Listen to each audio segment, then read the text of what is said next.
Okay, I want you to picture a setting for a moment.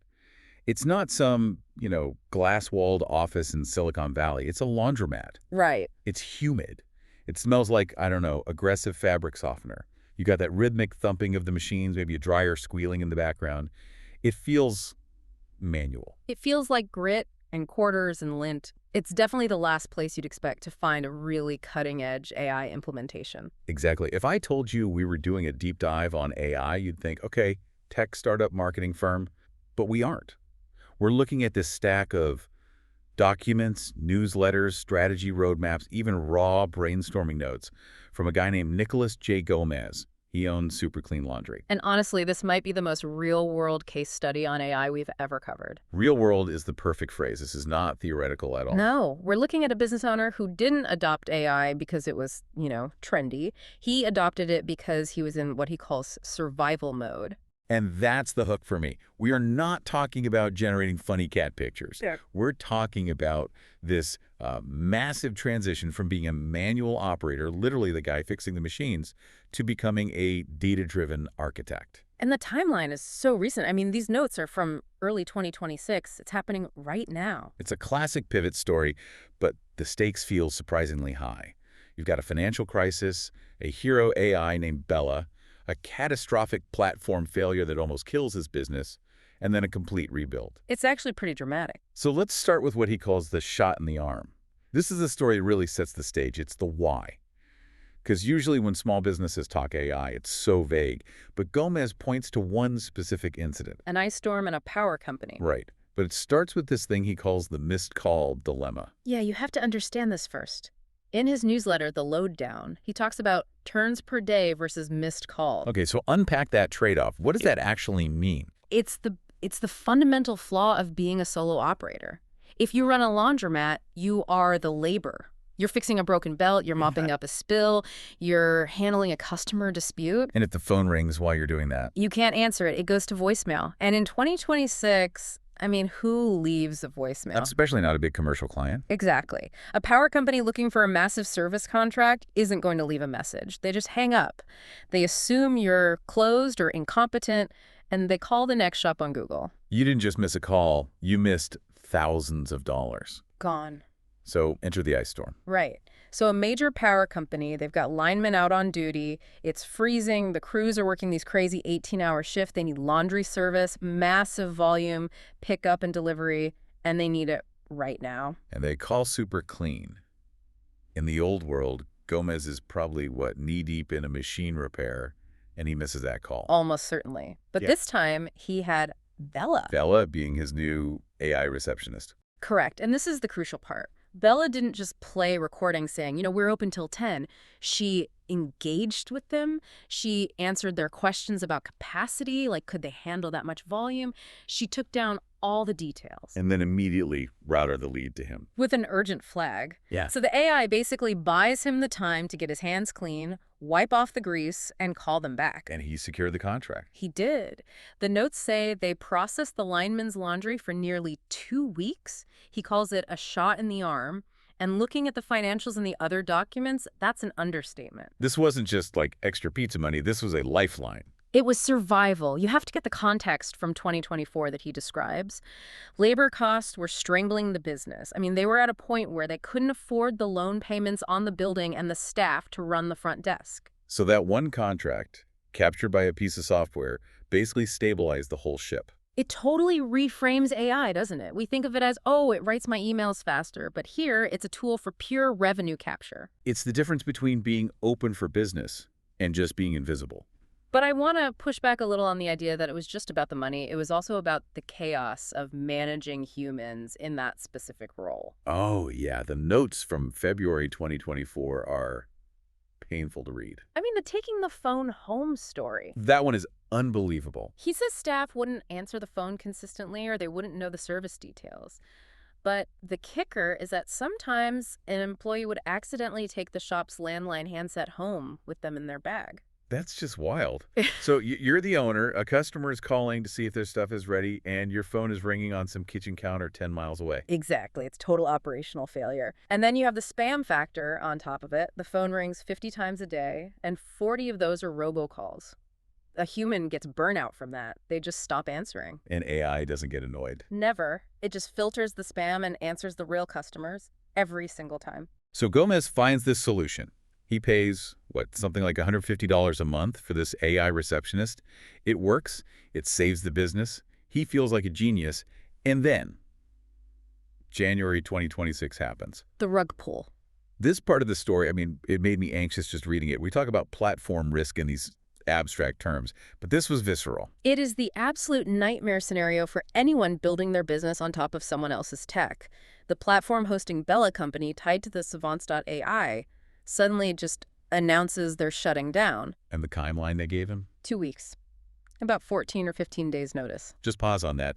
Imagine you're a business owner. You've successfully replaced your front desk staff because this AI handles everything. Your customers know to call Bella, and you get an email on a Tuesday saying, hey, in 2 weeks, your phone stops working. It's not an inconvenience, it's an existential threat. If that phone stops answering, the revenue just stops. And the postmortem he does in the notes is fascinating because it shows why it failed. It wasn't a robust company, was it? No, not at all. And this is a huge lesson for everyone listening. It was what we call a wrapper startup. The platform was just a prototype, a thin layer wrapped around a large language model. It couldn't handle the infrastructure for the 190 customers they had. And he mentions they promised all these integrations with his point-of-sale software. Right, with tools like Curbside and Clean Cloud, which are the actual systems laundromats use.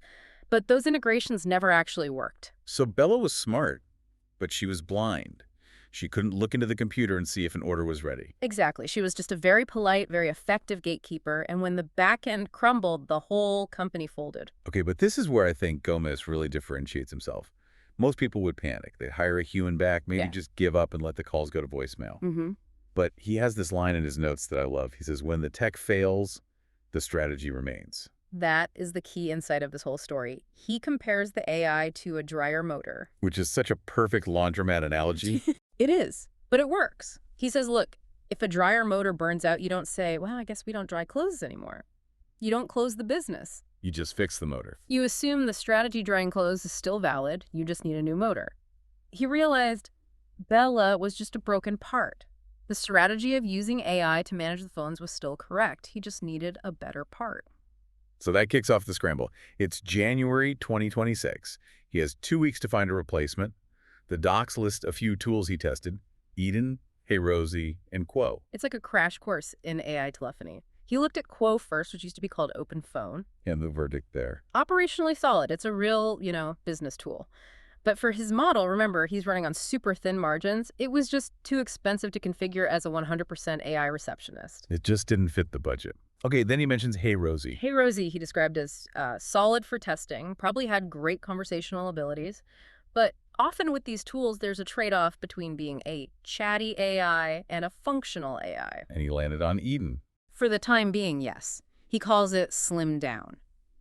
It didn't have all the bells and whistles, but it worked for a single operator. It answered the phone, took the message, routed the info. It was a functional replacement motor. But that whole experience, that crisis, it clearly changed him. He's not just looking for a vendor anymore. The whole tone of the notes shifts here. He starts talking about the architect era. Yes. This is the transition from being a consumer to a builder. He realizes that relying on a single magic pill vendor like the savants.ai is just too dangerous. If you want stability, you have to become the architect of your own systems. And his strategy roadmap lays out these 4 pillars for this new era. The first one is business analysis, and he mentions this metric shift from turns per day to profit per cycle. Which is huge. Yeah. Turns per day is a vanity metric. It just means the machines are spinning. It doesn't tell you if you're actually making money. Literally just spinning your wheels. Literally. Profit per cycle requires real data. It means knowing exactly how much electricity, water, and labor went into that one specific load and what your margin was. You can't do that with a notebook. The second pillar is operational intelligence. This is where SOPs, the standard operating procedures, come in. Right. He's using voice to text to record himself fixing things and then having AI turn that into training manuals. But he's also looking at predictive maintenance. Fixing the machine before it breaks. Exactly. The AI can analyze error codes over time and say, hey, washer 4 is going to fail in 3 days.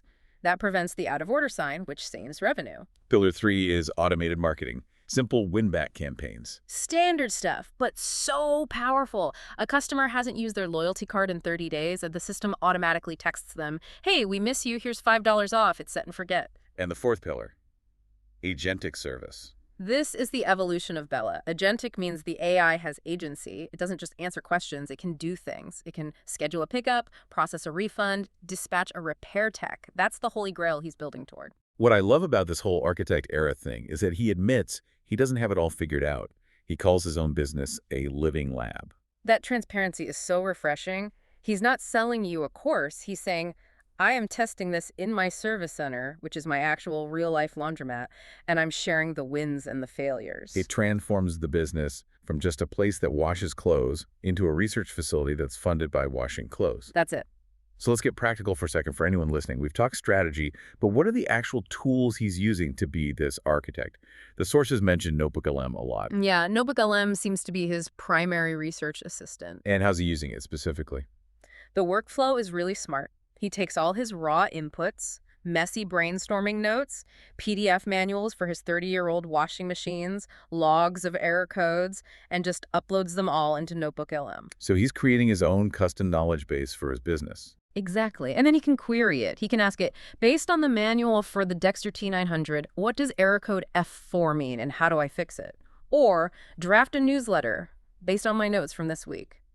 It acts like a dedicated analyst that knows his business inside and out. Speaking of drafting things, the newsletter had this specific prompt he uses.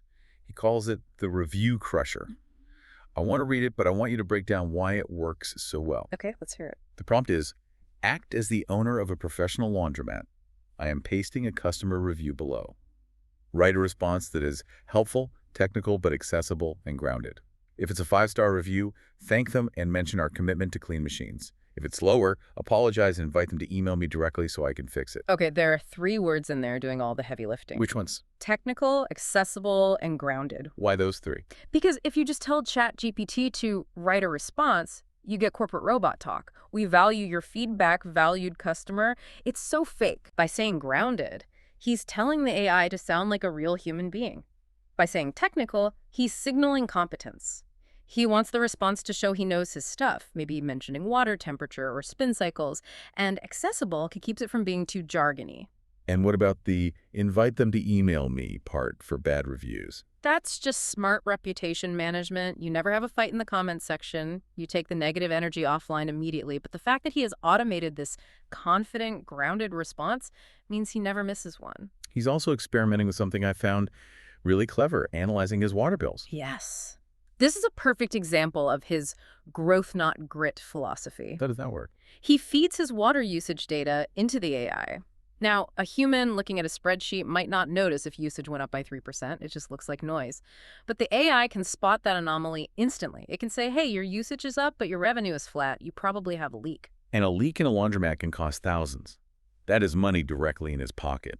Exactly. And he didn't have to crawl under the building with a flashlight to find it. He used data to tell him exactly where to look. So we've gone from the labor crisis of 2024 to the platform crash of 2026, and now into this architect era where he's building his own solutions. Yeah. What is the big takeaway here? To me, it's about the difference between buying a tool and building a capability.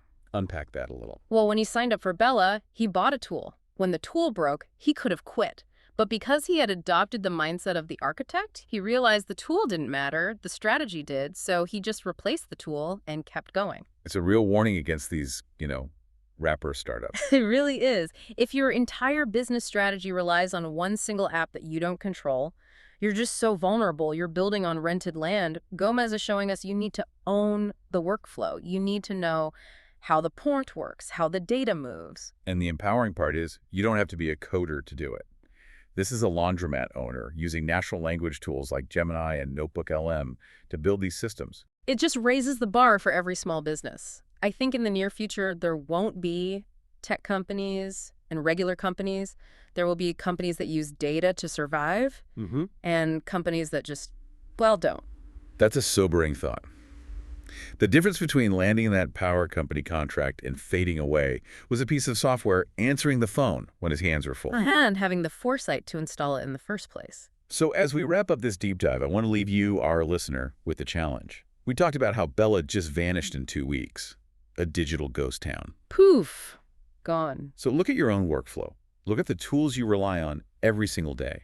If your main AI tool or your favorite productivity platform sent you an email tomorrow saying, "We're shutting down in 15 days," does your strategy survive? Or was the tool the only strategy you actually had? That is the question to ask yourself. Something to chew on while you're folding your next load of laundry. Thanks for listening to The Deep Dive. We'll catch you on the next one.